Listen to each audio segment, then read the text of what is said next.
Aujourd'hui, Hervé va vivre sa première crue. Sa mission, gérer la montée des eaux du niveau du barrage de Saran pour éviter que la vallée soit inondée.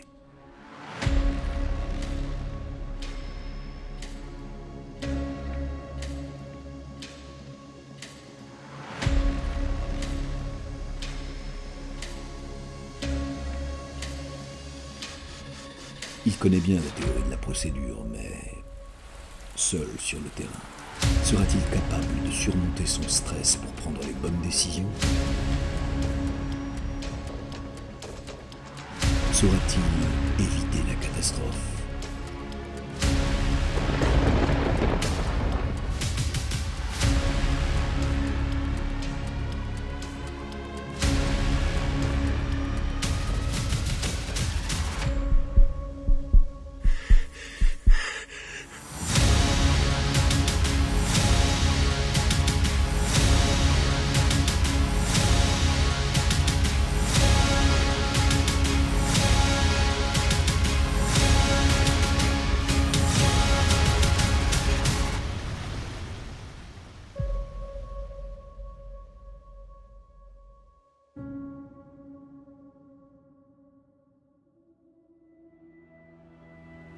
Comment se préparer au passage d'une crue sur un barrage hydroélectrique?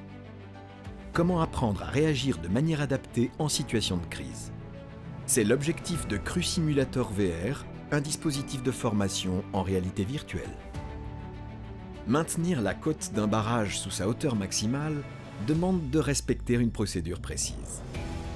L'eau doit être évacuée régulièrement et progressivement via des vannes d'évacuation. Leur ouverture est calculée manuellement à l'aide de tableaux, puis elle est commandée depuis un pupitre. Cette procédure demande rigueur et concentration. Et quand le capteur amont ne fonctionne plus, alors que même l'orage bat son plein, l'agent doit continuer les manœuvres. Il doit effectuer les relevés de côte manuellement, répondre aux appels téléphoniques. Le stress monte. Comment garder le fil de la procédure? Les événements perturbateurs s'enchaînent. L'agent stagiaire est en immersion complète. Tous ses sens sont sollicités. Il vit des émotions fortes, proches de celles vécues dans une situation réelle similaire. Sa capacité de décision est impactée. Heureusement, ce n'était qu'un entraînement.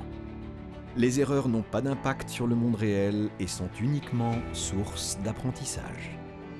Dans de telles conditions, 20 minutes suffisent pour comprendre à quoi ressemble un passage de crue. En complément de la formation théorique, Crue Simulator VR est un outil de formation efficace pour préparer les agents à des situations qu'ils n'ont pas encore vécues.